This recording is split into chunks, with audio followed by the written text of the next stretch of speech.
An urgent warning to Australia. Coming up on this episode of Citizens Insight.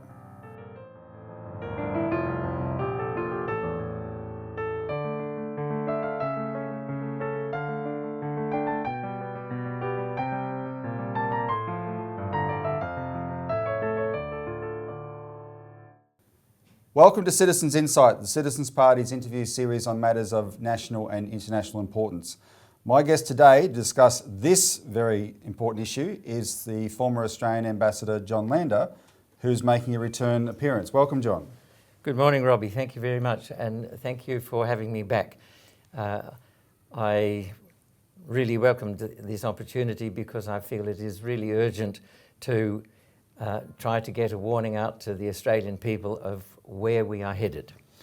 John, this is the 12th of August, so this comes at the end of a week of extreme turmoil in our region, the Asia-Pacific region, set off by the visit to Taiwan by the US Speaker of the House of Representatives, Nancy Pelosi. And when you and I discussed this program, you wanted to respond to something quite specific, which is a clip we played on our weekly show, the Citizens Report, last week, of the former US military officer Scott Ritter talking about the Pelosi visit, where he was in definite opposition to the visit, and he was quite fired up, and he was sounding a warning as he saw it to the United States. And we want to play that clip now and then let you respond to it. The other aspect of that is, of course, dysfunctional American policy. We don't know what the hell we're doing. We don't have a policy. Right. And one of the reasons why we don't have a policy is that we don't respect China. You know, sort of like we didn't respect Russia. Yeah. Remember in the lead up to Ukraine, Russia will never invade. They don't have the economy to invade. They don't have the military to invade. They're bluffing. Putin don't bluff. They invaded. They're winning. We lost across the board because we're getting ready to be humiliated in a way we haven't been humiliated ever. And this is going to be worse than Pearl Harbor if we choose to escalate. There's going to be a political Pearl Harbor because China's taking Taiwan. Get used to it. It's going to happen. We crossed a red line, and we can't say they didn't warn us. They said, we don't want to do this. Please don't make us do this. And yet we sent Nancy Pelosi, even though the president said it's stupid, the Pentagon said it's stupid, the State Department said it's stupid. We let an 82-year-old alcoholic get on an airplane, take the United States to war. That's called dysfunctional policy. And if every American listening to this, every global citizen isn't furious, nothing will infer you. This is the dumbest thing we have done in a long, long, long time.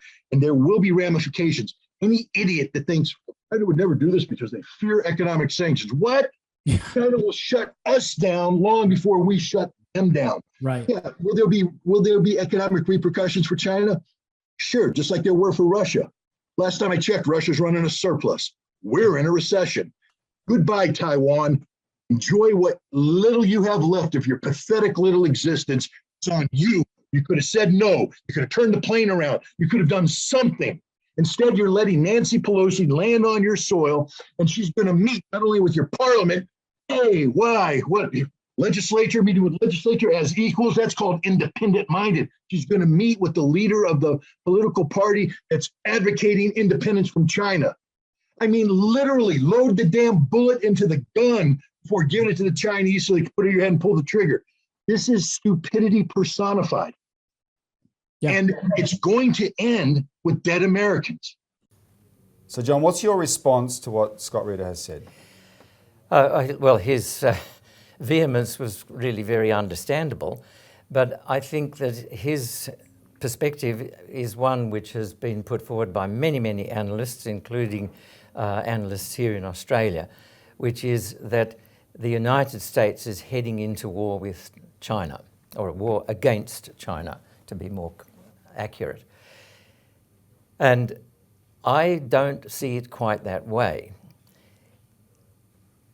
The situation has evolved quite deliberately as a long-term strategy of the United States, or certainly of the military-industrial complex and its supporters, ever since the Wolfowitz Doctrine, which said that the United States must not allow any country to challenge United States supremacy. That's the first point. More recently, it has gone on, evolved to be the United States will oppose any potential rival through proxy wars. It's clear in their public statements and policy papers. It's clear from their actions against Russia using Ukraine as its proxy that the United States is still deliberately maneuvering towards a war against China, a proxy war against China, with Taiwan in the front line and Australia close behind. The preparations under AUKUS, the Australia, UK, US agreement for strategic cooperation, which has not been enshrined in any form of document, a treaty or alliance. It has not been presented in writing to the Australian Parliament to allow a parliamentary debate on whether we should sign up to such an arrangement. It has not been presented to the Australian people to allow a public debate on something of such existential importance to Australia. What has happened under the AUKUS and the arrangements that are being put in place under that understanding, it amounts to nothing more than that, and it provides no guarantees for the defence of Australia, certainly no written guarantees. All of these arrangements are very clearly designed to establish the United States forward presence in Australia. It is the same policy that was declared by General Douglas MacArthur when he arrived in Brisbane back in the Second World War. He explicitly said he saw Australia as a base for United States forward operations in the Western Pacific, and that position really hasn't changed. The United States still treats Australia as a forward base for the projection of its power into the Asia-Pacific region. The only difference is that because they have persuaded the current government to sign up to interchangeability of Australian Defence Force with United States forces, the United States has gained virtual command of Australian forces. They can decide when, where and how Australian forces will be used. They have also, as I said, made it clear that the war against China will be a proxy war.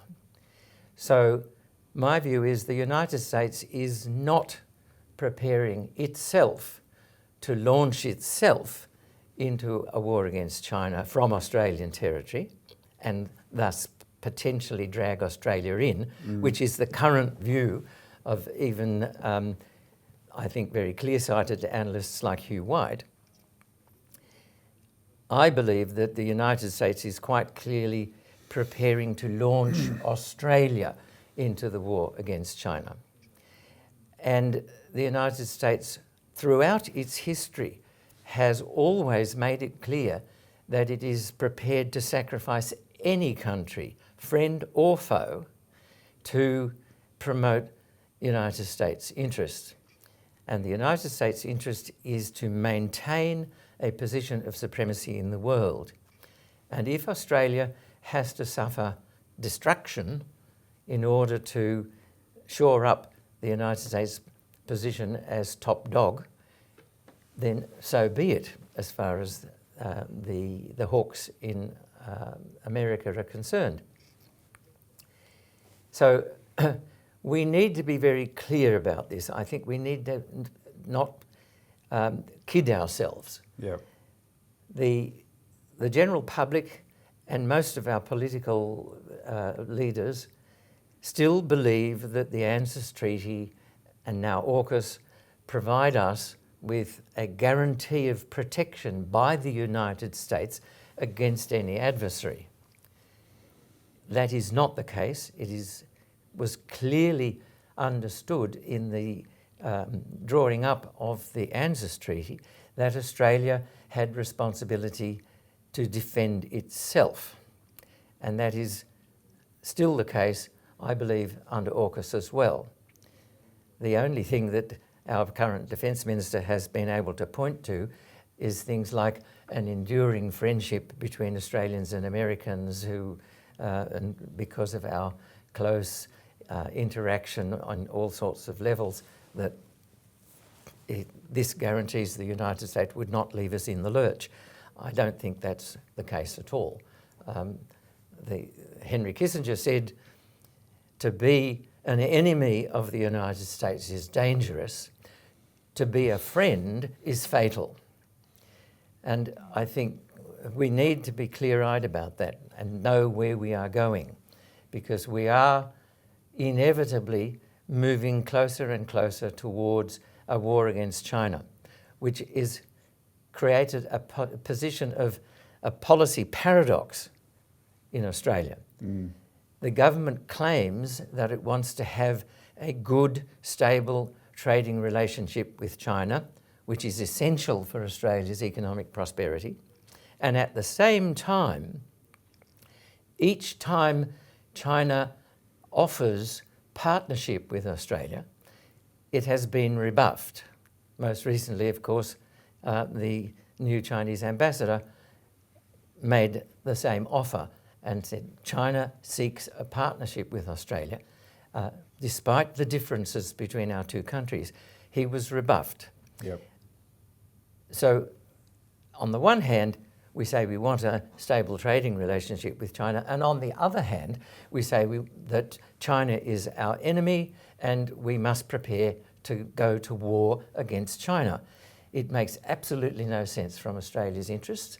It makes perfect sense from the point of view of the United States' interests. Well, hence why we called this episode of the Citizens Insight an urgent warning to Australia, because you've just laid that out. Let's unpack that a bit. We'll start off with the Pelosi visit, which was the trigger for this current flashpoint, which has made this such an urgent question. There's a lot of commentary about the Pelosi visit in Australia, which I think you and I would agree is incredibly ignorant. There's the assumptions that get bandied around about what Taiwan is, what it means for having someone like Pelosi visit, bear no resemblance to reality, and it's not China that's unambiguous. It's China that's unambiguous. It has never given us cause to be confused about this question, but the United States is trying to. So just talk about that for a minute, about what Australians need to understand about why this was such a serious provocation. Well, Nancy Pelosi's visit was not a blunder, as it's been described. It was not an aberration that drew the United States closer to outright war with China. It was a deliberate further step in this evolution of the United States policy of supremacy, which has gone on steadily since the end of the Cold War. Yep. Pelosi's visit was quite clearly designed to create a crisis, particularly because of what she said, as well as the fact of the visit. But during her visit, she said that she supports the One China policy, or the One China principle, and at the same time, she said that the United States supports the democratic movement and the independence movement in Taiwan. She met with independence activists. That is an extraordinarily provocative move by the second in line for the presidency of the United States. Yep. To undermine the basic principle that Taiwan is a province of the sovereign territory of China. History shows that Taiwan has been part of Chinese territory since about 235 AD. Wow. It has been fought over from time to time. It was taken by Japan in the 20th century, and it was returned by Japan to Chinese sovereignty under the Shimonoseki Agreement, the Cairo Declaration and the Potsdam Declaration, the three documents that obliged Japan to return Taiwan to Chinese sovereignty, and that was done under the Republic of China. Which means before the conclusion of the Civil War. Well, the Civil War has not concluded. Well, you should elaborate on that as well. That's a good point. Before the People's Liberation Army drove Chiang Kai-shek to establish the government of the Republic of China on Taiwan, the government of the Republic of China under Chiang Kai-shek claimed Taiwan and the whole of the rest of Chinese territory and quite a lot of the contiguous countries around China, such as Mongolia, as part of China's territory. So there's one, at that moment, there's undeniably one China and there's two forces fighting over it. Two forces fighting over who should govern it. Yep. But there was one China. Yep. There was no disagreement between the PLA and the Kuomintang that Taiwan was an integral part of China's sovereign territory. That has not changed at all. What has changed is that the Kuomintang, which maintained a military dictatorship on Taiwan after its defeat on the mainland, was defeated in elections not so long ago, and a more independent-minded government was established in Taiwan. It is quite remarkable that China, when we were negotiating the recognition of the People's Republic of China, they made it extremely clear that almost anything was negotiable except except Taiwan's status as a province of China. That was the one thing that they would not resile from. They said, okay, as long as you acknowledge that our position that Taiwan is part of China, you can have trade relations with them, you can have cultural relations with them, you can have people-to-people relations with Taiwan, as long as we're clear on that one point.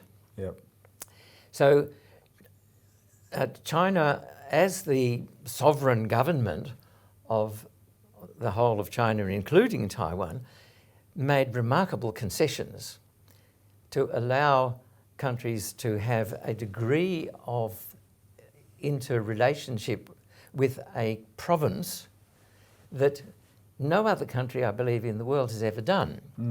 Australia does not allow Australian states to develop independent foreign relations with any other country. Australia does allow trading relationships, it does allow cultural, etc., people-to-people, academic, and so on. We even have sister city relationships with China. But any move by an Australian state to operate a foreign policy towards China or anywhere else, which is contrary to the foreign policy of the federal government, is immediately squashed. When as what happened with Victoria and its memorandum of understanding on the so-called Belt and Road Initiative. When Victoria signed that, from a Victoria standpoint, it was a trade deal essentially. That was its motivation. It was a commercial economic deal. But a few years later, it had become intensely politicised, and it was cast as a strategic issue. Exactly. We came under pressure from the United States, and our government quickly took the right away from Victoria to do that. Yes. And was it David Littleproud who said, in reference to Tasmania? No, we have to play this clip. Let me introduce this clip, John. This is so bizarrely ignorant. The night, on Wednesday night, like I said, it's the 12th of August, so the 10th of August, which was the evening after the Chinese ambassador to Australia addressed the National Press Club, and he made a comparison between Taiwan and Tasmania. Taiwan's a province of China, Tasmania is a state of Australia. And David Littleproud appeared on Sky News. Now, David Littleproud is the leader of the National Party and therefore a future, possibly, acting Prime Minister of Australia. And he said this on Sky News that night. And I'd ask them to use their imagination if they're genuine about a peaceful resolution with Taiwan, and to use their imagination about giving them the opportunity to vote. Give the people of Taiwan, the 23 million people in Taiwan, the opportunity to determine their future. I tried to actually put into reference Tasmania being taken away from Australia. Well, in Australia we would. If they want to secede from Australia, we'd give them that vote, if that's what Tasmania came to any other state. But that's what I would say is a better and more peaceful prospect. How ignorant is that statement, John? Well, I find it absolutely gobsmackingly amazing in its ignorance. First of all, an Australian state could not secede from the Federation without a referendum of the entire nation. Yeah. We can't, I mean, Littleproud as acting Prime Minister simply can't grant Tasmania the right to have a vote to secede. Yeah. And the federal government, under no circumstances, would allow Tasmania to establish itself as an independent state with a strategic cooperation agreement with China, for example. Yeah, exactly. The United States wouldn't allow it either. So the idea that Taiwan, which has been a province of China for much longer than the Australian Federation has existed, many hundreds of years longer than the Australian Federation, the idea that China should permit the people of Taiwan to have a vote on whether to secede from China or not is fanciful in the extreme.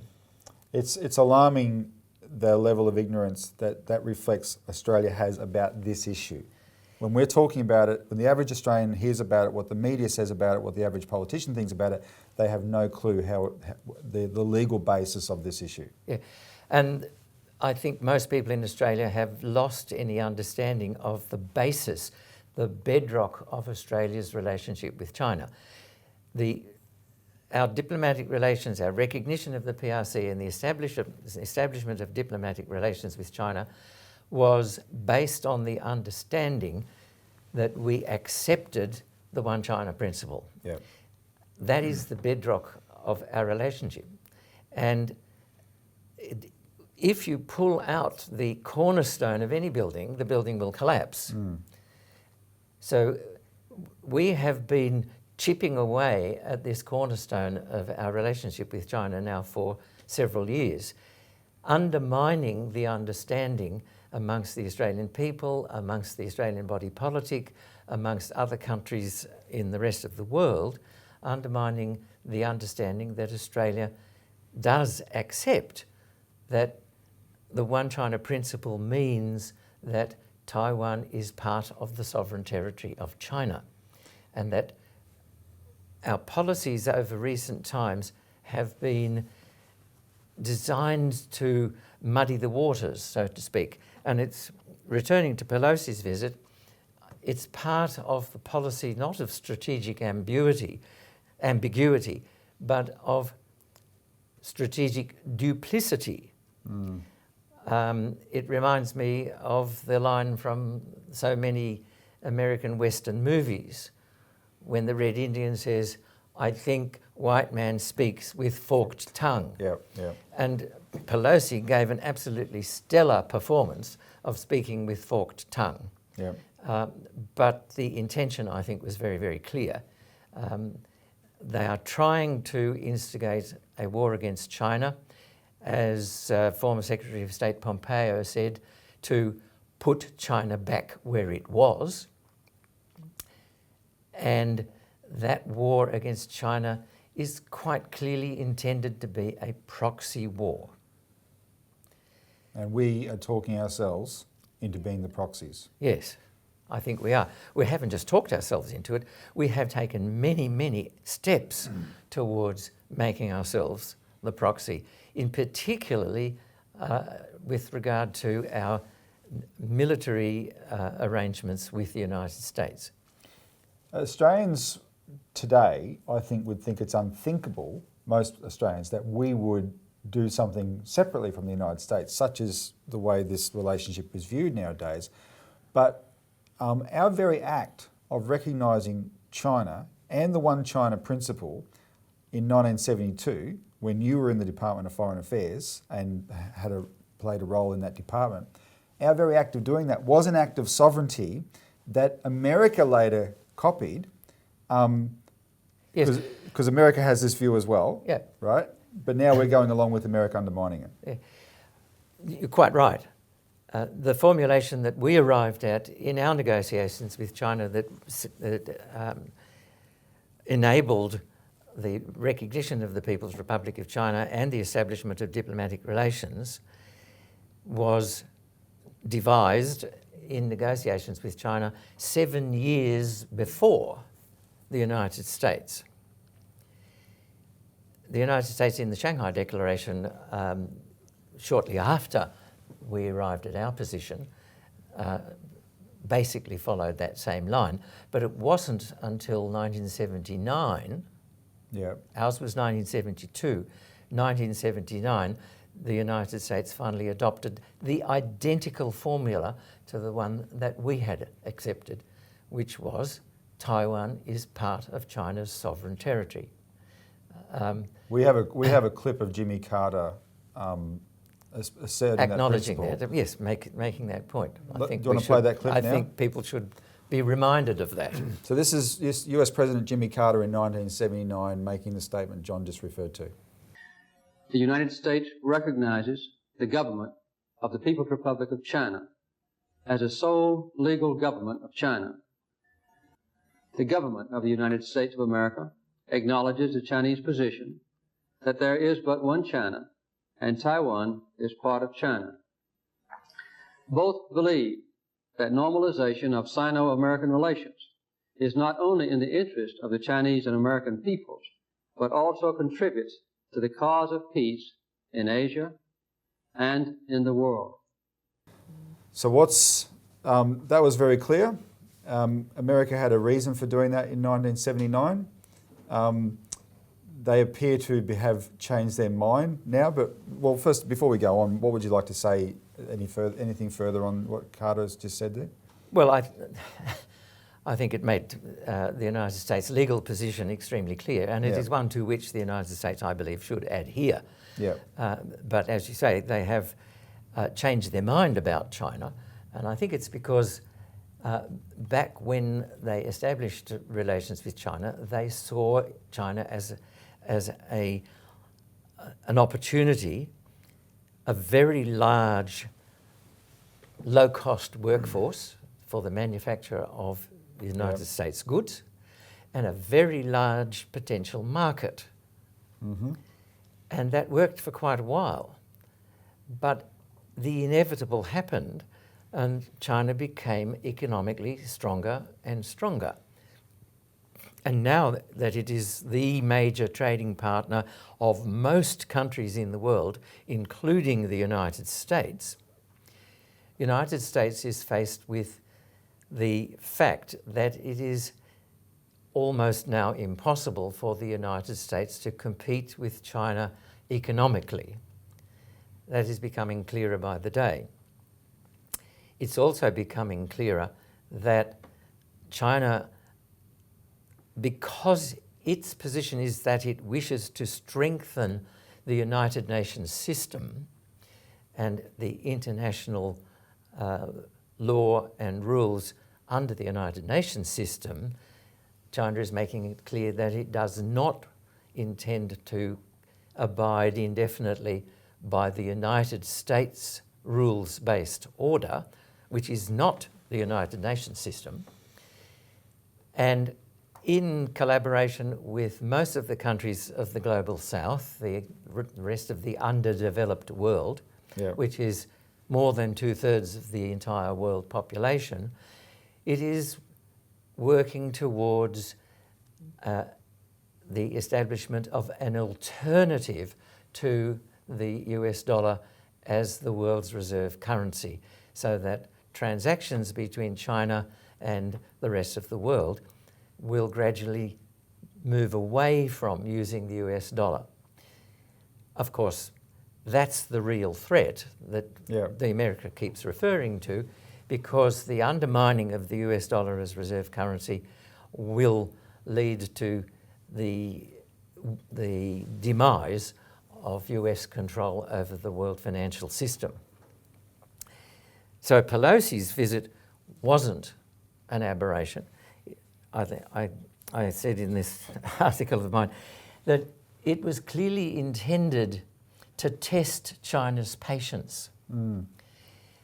And I think instead of making a one-sided condemnation of Chinese excessive response to the Pelosi visit with its live fire exercises around Taiwan, without also condemning Pelosi's attempt to spark a conflict, is very one-sided and continues to reinforce this idea that Australia supports Taiwan in the eventual independence. Because just on that, I feel, reading between the lines, that the Australian government all knew that the visit of Pelosi was very provocative. The American government knew it was provocative. Biden and the Pentagon advised her not to go. They knew it was provocative, but our government, Albanese, Penny Wong, the foreign minister, and Richard Marles, the defence minister, all of them used precisely the same formulation when asked about her visit, and they said that is a matter for them, the United States.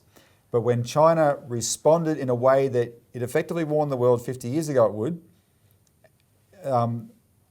Penny Wong quickly jumped to say it was destabilising and disproportionate. I should jump in there. China did not respond in the way that it warned the world 50 years ago that it would. Had it done so, the United States would already be at war with China. Oh, okay, good point. China, I believe, showed considerable restraint because although the United States sent military aircraft to accompany the second in line to the presidency to visit Taiwan, China held its hand. It did not attempt to intercept the US flight. It did not attempt to turn it away from Taiwan. It allowed Pelosi to land. It could have prevented it, but it would have sparked a direct conflict between China and the United States. China held its hand. It stood aside from such a conflict. And there are many examples. It demonstrated after Pelosi left, it demonstrated to Taiwan the sort of thing that Taiwan needs to be very careful about, the sort of thing that could happen if Taiwan persisted on the drive towards independence. Because China would, as would Australia, take military action to prevent the secession of part of Australia. I mean, imagine if another country, any other country, decided that they were going to support an independence movement in Christmas Island or Norfolk Island. They're very far away from Australia's shores, but we claim them as Australian territory. We would certainly not allow any other country to establish a military base. Even India, who's supposedly one of our friends, if they established a base, we would react against it very forcefully. So the idea that we should encourage Taiwan to separate from China, I think, is extraordinarily dangerous. It's an abrogation of our responsibility under a binding legal treaty with China that we would uphold China's sovereign territorial integrity. If people understood it in the terms we've just discussed here today, including the historical terms of effectively a ceasefire in a civil war, and therefore China is there, that's what the status quo is when they say the status quo, and China is sending a message to its province: look, we are, don't confuse our tolerance with lack of resolve here. We are not going to let this happen. Yeah. They may see it a bit differently, and also may understand something that you gave me an insight into earlier. China has been incredibly patient on this question for a long period of time, including when the United States sails through the Taiwan Strait between Taiwan and China. People don't understand that is not international waters from China's standpoint. Well, from a legal perspective, if we accept, as the United States and Australia say they do, if we accept that the province of Taiwan is part of China's sovereign territorial integrity, then China's territorial boundaries extend around the island of Taiwan. Yeah. Therefore, the Taiwan Strait is within the territorial integrity of China. And therefore, from a purely legal perspective, it is extremely difficult to argue that the Taiwan Straits are international waters. Yeah. China has, I think, been quite amazing in simply accepting our assertion that we can freely pass back and forth under the law of the sea and the right of freedom of navigation. And it may not continue indefinitely, I think. It's quite possible that as tensions continue to increase, we will, and as the very evident United States build-up of force against China, and I think people should be looking at the map of the global US bases, there is a remarkable array of bases right up against China's boundaries, all around China. China did not react to the establishment of all of these bases in its face the way Russia did. Yes. As soon as the United States put missile set up in Ukraine and talked about making Ukraine a NATO partner, Russia reacted, as it said it would. Yep. China has said for 50 years, you try to take Taiwan out of China, we will react. They still haven't done so. And they are faced with the most formidable threat of United States force that any country in the world has ever faced. And they still have not reacted. And can I elaborate on that for your comment?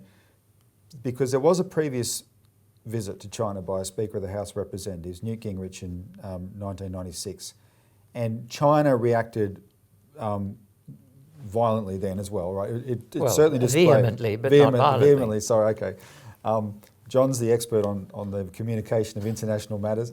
China made it absolutely clear then that the difference is, in the meantime, in the subsequent 25 years, the United States has played an incredibly destructive role on the world stage in starting wars in the Middle East, killing lots of people, on lies, shifted in 2011 with the Asia pivot, announcing, well, our strategic priority is now the Asia-Pacific region, and shifted 60% of its firepower into this region, and all focused at China, and using Australia as well with our Marines in Darwin.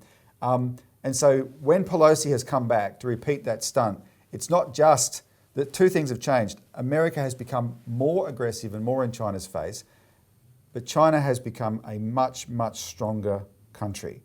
And so this one, as dangerous as the previous one was, this one is even more dangerous. Yes, of course it's even more dangerous because China is now very definitely a nuclear power. Yep. And has, pardon me, has a military capability which it did not have back then.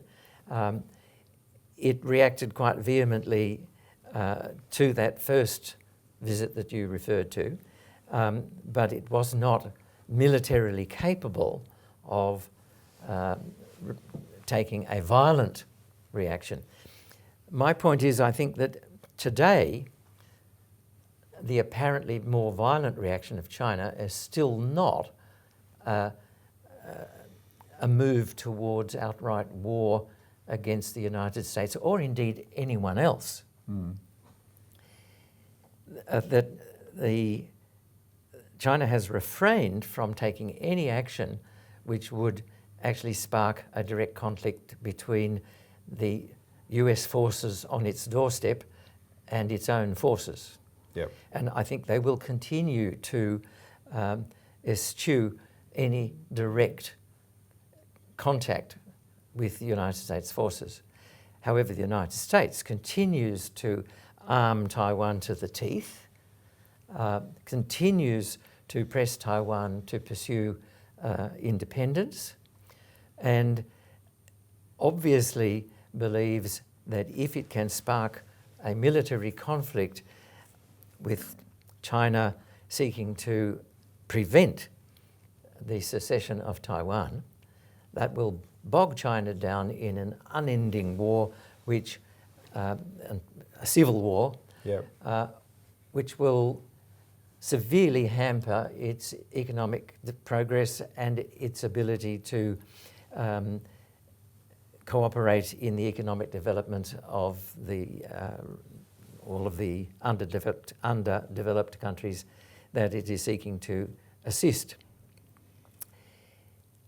One of the things that really annoyed me greatly about the reporting on Ambassador Xiao Chen's press conference, and with reference to China's warnings to Taiwan rather than warnings to the United States, was that this showed China's hegemonic ambitions to dominate the region, because they clearly could fire beyond Taiwan and into international waters to the east of Taiwan, and that demonstrated how they were planning to take over control.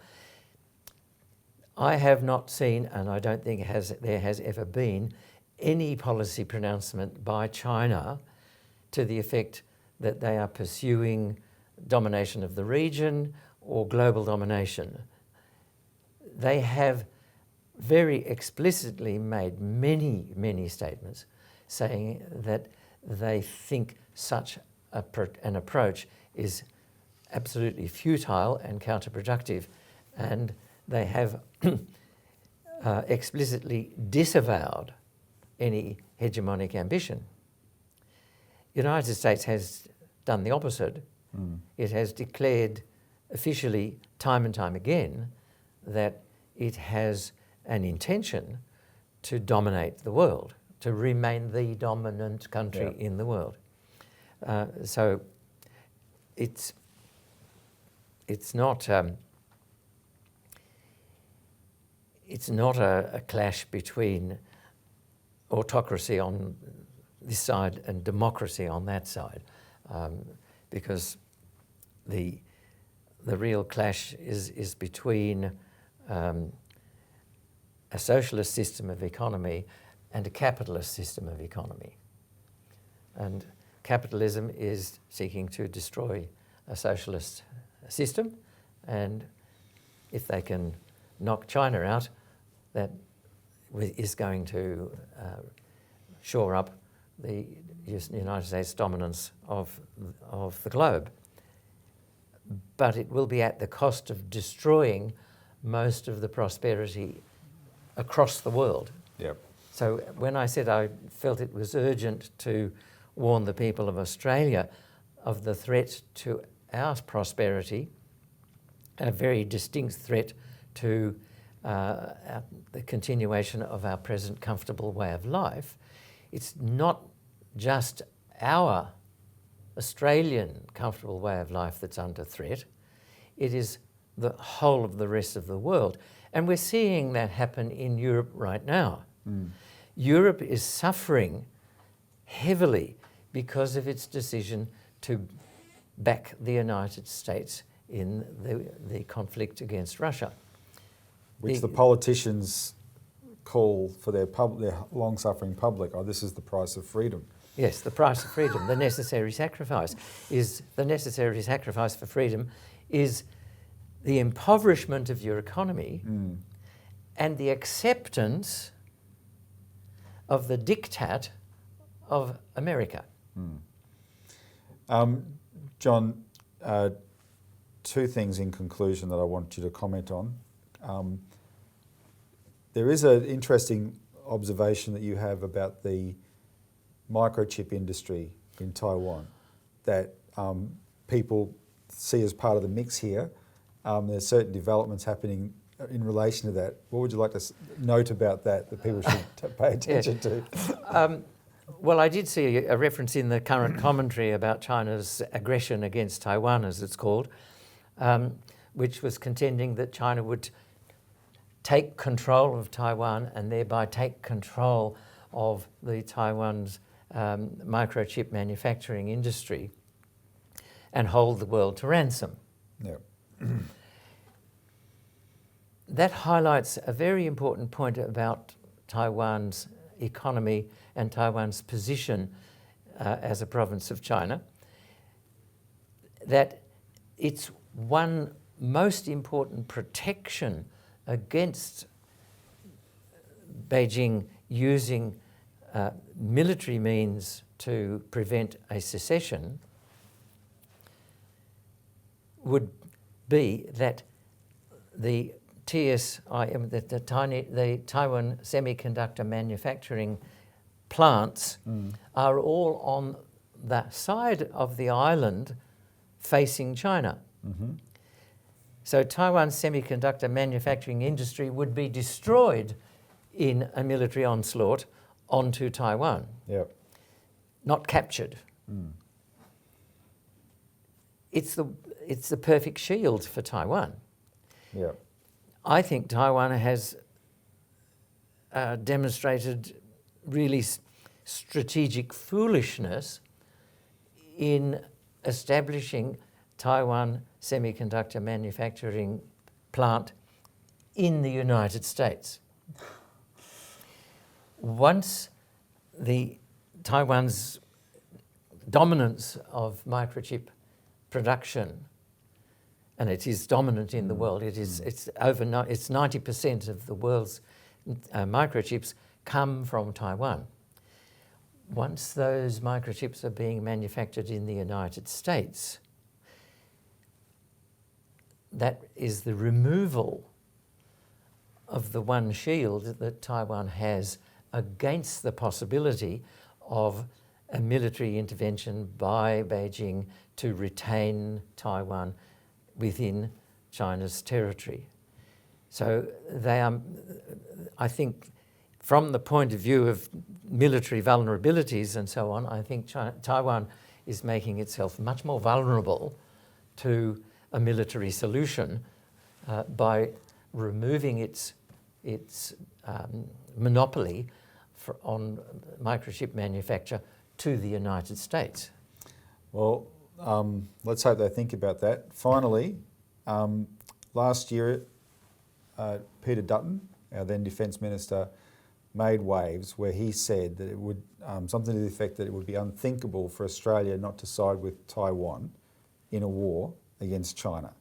Now, that was kind of like the unthinkable was the unthinkable not to support the United States in defending the independence of Taiwan. Okay, so that set the tone for what's been a many months discussion now. Right up to the election, we're preparing for war, this idea that we're preparing for war. So to conclude your point for the warning to the Australian people, you want them to understand that what we're talking about here is not us, don't assume that we're going to be supporting a war. Guard against us being dragged into a war where the United States the United States end up supporting us but not getting itself in the firing line? Well, that's the point. We are not, as we like to think, Yep. a minor player in the United States' war against China. I believe very strongly that we are seeing the United States manoeuvring Australia into the position of bearing the brunt of the fighting. Yep. US support for Australia will be exactly the same as it has declared for Taiwan.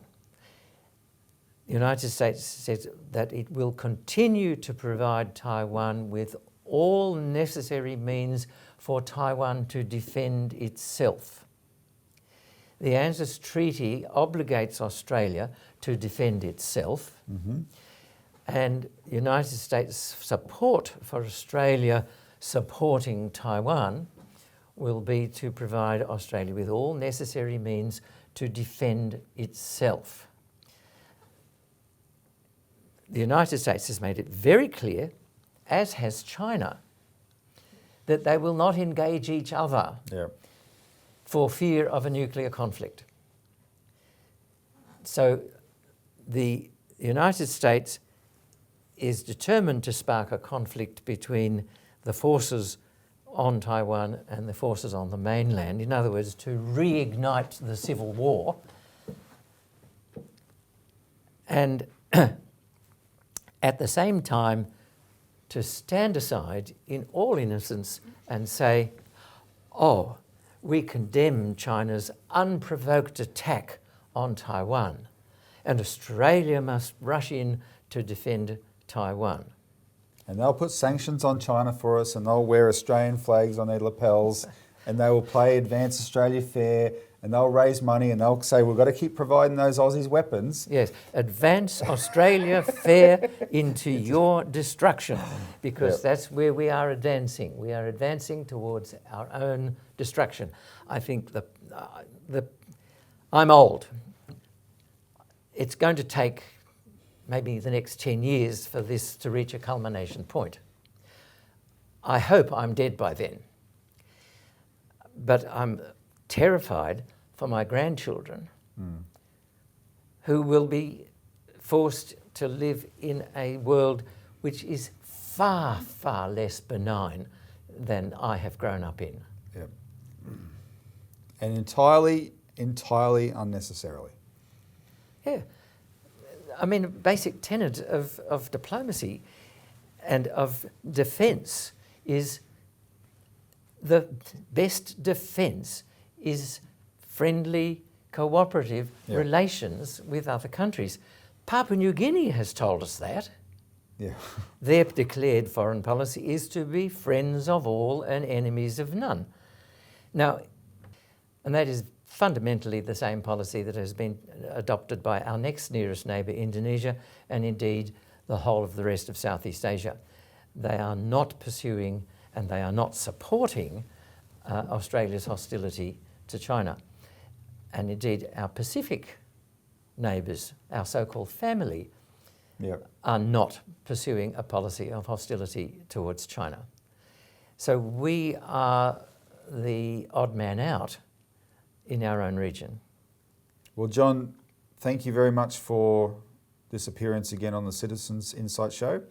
It is an urgent warning. I just want to emphasise, I've known John for a while now, but John is part of almost a generation of people with your experience in government, in diplomacy, in foreign affairs, in Australia, who are remarkably on the same page on this question. You have certain specific insights which are very unique to you, but there's a general understanding that what we're doing in Australia is wrong. But in other words, the people who built our relationship are warning us where this is going. The people with the experience in how you deal with foreign governments, the people who can tell you how you make friends with governments, if that's what we seriously want to do, because we say we want to stabilise the relationship, you know how to do that. Your former colleagues know how to do that. What we're doing is everything but that, and it's going to end badly.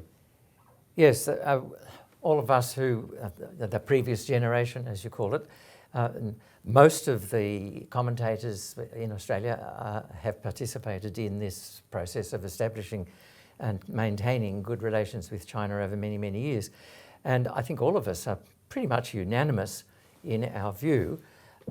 As I tried to make clear, there is that one point that I am slightly at odds with most of the other commentators, and that is that I don't believe that the US is going to drag us into a US war against China.